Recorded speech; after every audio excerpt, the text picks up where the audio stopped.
As where you can see on the left side, there are a lot of red names, and these are all S2 members. We've seen some very familiar names: I'm Rude, MS Pudding, Tobias, Diva, and then we have some guy, Micromancer. I don't think he's on S2 staff, but as you could hear in the beginning, it is Nigma with me. So, Nigma, how do you feel about this game? Feel pretty good. I feel like nobody really wanted, at least in the S2 staff, to ever have to touch easy mode, not with like a 5 foot long pole. But now that easy mode's going to be gone, and easy mode percentage is going to be gone as well, I feel like we're just going to like kick off it being gone by playing a EM game with people who would probably never would have played an EM game in their life. So let's see what kind of heroes we got here. I'm very excited to see Scout from Tobias on the Legion team. So, So I'm gonna be definitely be rooting for a Legion for this game, just because they have a Scout. I mean, there's really no explanation needed. yeah, other than that, like, no crazy picks. They could have picked, like, Myrmidon to show him.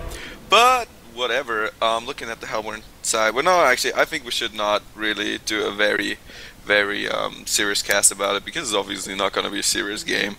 So, yeah, just to, for the guys that are watching the stream and watching the VOD later, like, easy mode, basically, that's the mode that everybody basically likes to hate on. It gives you more passive gold, towers are weaker, I think creeps give less experience, so it basically supports heroes that need a lot of farm, need not so much XP, and just a lot of farm. You get a lot of money out of it. It's called imbalanced, and I think that basically even S2 agrees on that. Am I right, Ningma?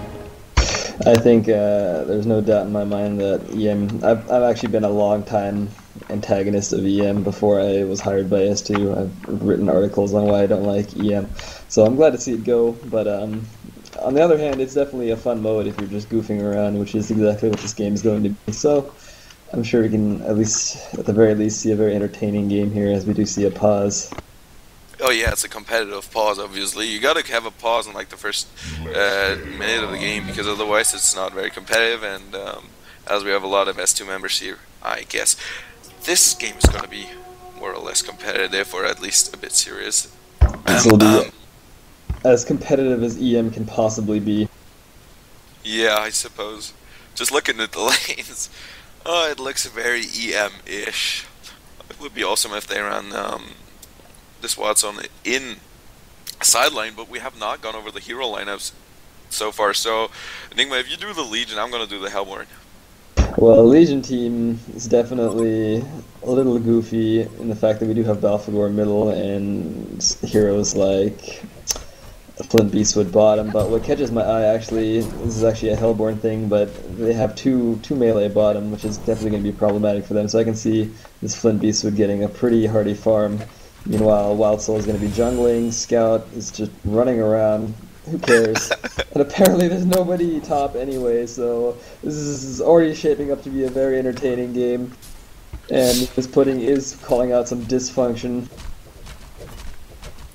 Yeah, obviously. Just looking at the Hellborn lineup, we see actually a lot of heroes pretty useful. Pestilence, Forsaken Archer, this Tundra, as well as Predator and Valkyrie. But it's going to be very interesting how the Legion are doing as Pestilence has some action going down their bottom, but nothing really is going to happen out of it unless they go on him. And it seems that they're trying to, but just not quick enough, just not, up on the feet enough. So, yeah, as you said, there's going to be a lot of goofing around. It's going to be pretty interesting how the Scout does in the solo lane. Definitely. Yeah. Now, as I mentioned earlier, that Balfagor is kind of a goofy thing to put mid, but it's actually not that uncommon, as me and Miss Pudding actually did a guide on Balfagor, and Miss Pudding actually has more PSR than I do, so I'm just going to go ahead and say that she knows what she's doing, and considering we both wrote a guide on this together, I'm fairly confident she's going to be doing some sort of push strategy and take the early lane tower down quicker.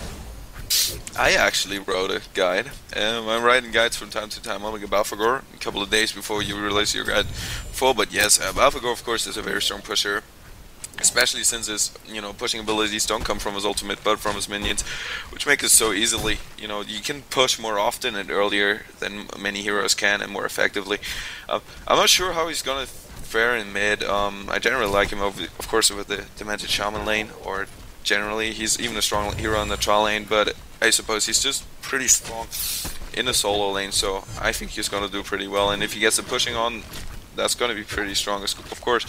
But whatever, she needs to push really, really hard because otherwise this scout will have huge trouble. Yeah, it's definitely a trade-off. I mean, Balfour definitely synergizes with a lot of heroes in the side lane, but I think the benefit he gets from being mid is the fact that heroes like Valkyrie will leave the lane to gank, and then when they leave, he will not gank. He'll just stay there and just completely annihilate the tower in her absence. Yeah, and I also think that the scout pick in the solo lane has actually to do with the fact that you get more passive gold in easy mode. So he doesn't really rely that much on creep kills because he says I'm gonna get the gold anyway. So just screw it and give the gold to the other heroes. But yeah, also the Legion have an Ophelia in lane, or where's this Ophelia? Yeah, they have two junglers. So anyway, do you have any thoughts on this? Do you like the strategies with two junglers, or are you just generally not a fan of?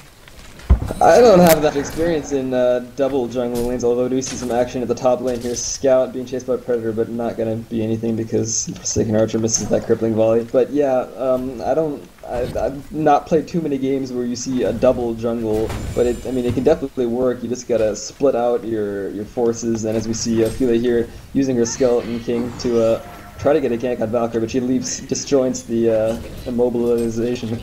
Just a scout actually almost dies top, but just manages to wiggle his way out like a whisper. Yeah, basically. It's going to be pretty interesting how this Ophelia plays very aggressively because, of course, Ophelia is a very strong pusher as well with their minions. She picked up an illusion room. Is going to move top here, but against Forsaken Archer and Predator together, I'm not sure whether she's going to do very much. No, she's not. She's going to back out and just stop this creep push going on here by the Hellborn. But generally, yeah. Yeah, I'm interested to see how this. I haven't actually played Ophelia since they gave that Skeleton King a range attack, so I'm curious to see if that boosts the early game ganking potential. Because usually when I'm playing Ophelia, I tend to avoid skeleton creeps as my earlier creeps, because I like to, I don't know, gank with more of the Catman champions and the Minotaurs. But Yeah. it remains to be seen. Interesting, we still see Valkyrie middle, completely denying this pudding of pushing, but on the other hand, she's level 7 and she hasn't really ganked a side lane yet, so I'm just curious to see when she's going to decide to make a move. I think Miss Pudding has actually been getting at least some of the tablets. Yeah, she probably has been, but what I actually was gonna say, do you think that any of the teams have actually adjusted to the fact that they're playing in the EM game by putting, picking a lot more, carry heroes, as we see both teams at least having 2 or 3 heroes that are definitely, considered to be carries at the very least, or at least semi-carries. In fact, the Hellborn team, Turner not so much because he's more of a ganker and map controller in general, but the other 4 heroes all have definitely got some carry potential, so would this be a very, EM-ish lineup?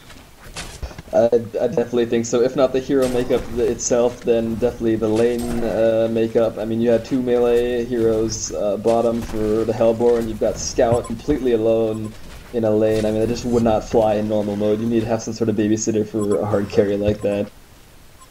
Yeah, Sophia tries to put some pressure onto Valkyrie, force her out of the lane. Don't think she was actually going to go for the kill because that would have been pretty hard. But yeah, this is going to be very interesting, and of course, this is one of the complaints that people have been making about easy mode, is that it is so forgiving. As we see Emma Spudding going onto this Valkyrie, and she backs out just once again, but it's a lot more forgiving than the normal mode, and they're really trying to get this Valkyrie, but just a little too late. And of course, with a leap, she's really hard to cast. Ghost Marches even makes her really squishy, but also puts her, gives her a lot of mobility. And with a leap, if she sees the attack incoming, the gank incoming, she's going to be able to leap out pretty easily here. But yeah, that you can do this in easy mode. You can pick 4 carries, you can pick 3 carries for several reasons, because not only will you get the farm for every carry, but also you have the possibility to get enough farm, because generally when you have strong farmers like a Solstier and an FA in the team, then they're gonna farm so hard and so much gold that the rest of the team is actually not gonna be able to get anything, because all the creeps are just gonna be taken by FA and for instance Solstier or just any carry hero. So that's why EM was so hated so much, as we see action going on in middle and Bloodlust going down to Valkyrie on Amos pudding.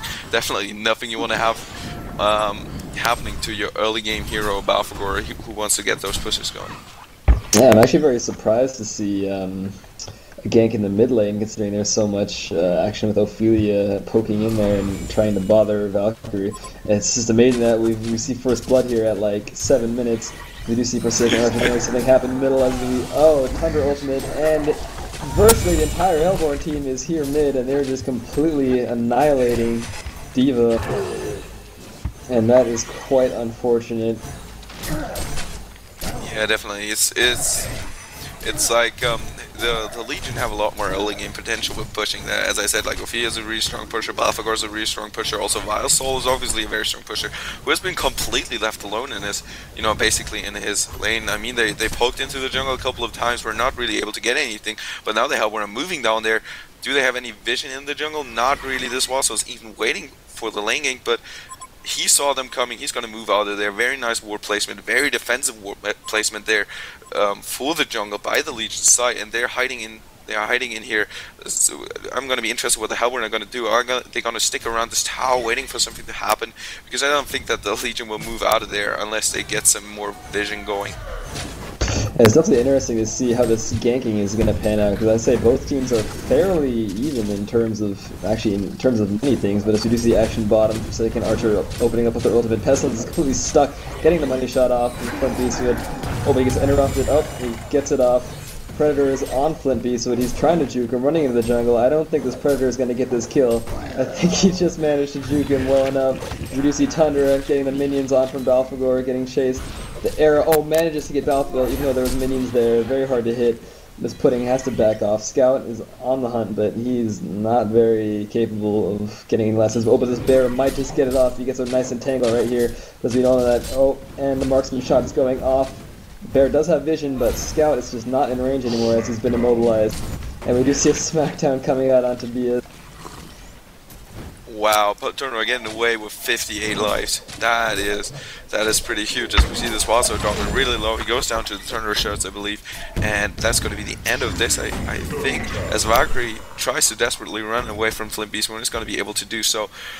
So yeah, is he going to try? Are they going to try? Oh, they're going in on Ophelia. The gang's coming out.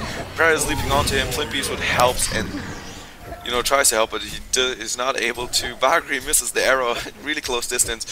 Nice juking there by Flint Beastwood, and he's gonna get away. So it looks so uncoordinated just to me. Like, it seems that everybody's just trying to have a good time and not like desperately trying to win the game.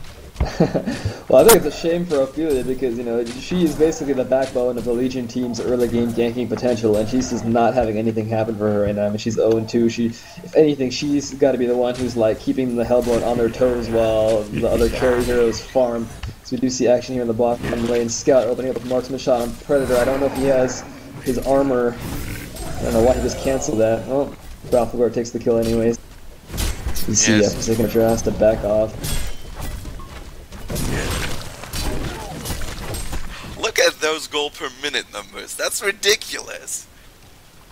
Yeah, it just makes you compare that to a normal game. I mean, that's that kind of goal per minute you'd only see on like the top hero of any match. I mean, that's one thing that we've kind of been neglecting here. Flint Beastwood, I mean, obviously not a very early game hero, more of a late game hero. You'd see mid-range, typical range carry. But he's actually got a miraculous farm going here. He's already got a lot of items, so despite this kind of upset in the early game for the Legion, I think that the game is very much still in anyone's favor, as late game remains to be seen. I'm not sure what kind of items Predator has. Definitely decent Forsaken Archer also. I mean, it's easy mode. I mean, everyone's kind of getting a lot of money. That's the thing about easy mode. Once you transcend to the late game, it's going to be a very intense, these team fights are going to determine the game. As like basically all the carries are going to be relatively farmed, and whoever can genocide the other team is going to come down a lot to initiation and basically who can annihilate the team quicker. Yeah, and talking of that, I don't know who's actually, as you said, like it's going to be very interesting who gets the edge in this. Of course, it's going to be hard to pull away from the other team, which in terms of farm, because it's you get so much more farm in general. But that's the key. So you basically pick heroes that have a harder time farming,